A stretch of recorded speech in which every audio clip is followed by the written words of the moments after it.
Electronic parking brakes are one of the fastest growing categories in the industry.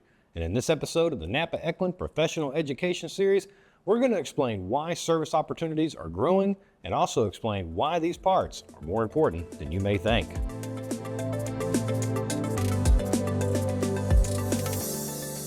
Electronic parking brake actuators have replaced the older cable style designs and can be found on virtually all new vehicles. In fact, they first started appearing on cars about 20 years ago, and adoption by vehicle manufacturers has grown each year. Many popular vehicles with parking brake actuators are approaching 15 years old, which is why this category is seeing so much growth. Parking brake actuators are found on the brake calipers of both rear wheels. Some vehicles will use the exact same design on both sides, while others will require side-specific actuators.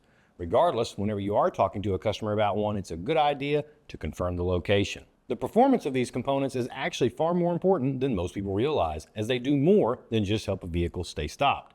Some vehicle manufacturers incorporate parking brake actuators into driver assistance systems, such as automated braking. That's right, on some vehicles, how quickly a vehicle stops in an emergency situation, especially in reverse, is dependent on the performance of electronic parking brake actuators. This is why Echlin parking brake actuators are all new, never remanufactured, are lab tested for durability, and are validated on real vehicles to confirm they integrate correctly with electronic safety systems and perform correctly in all situations. Research and development, expert manufacturing, testing and validation, industry-leading coverage, and sales support. That's what's in our box. What's in yours?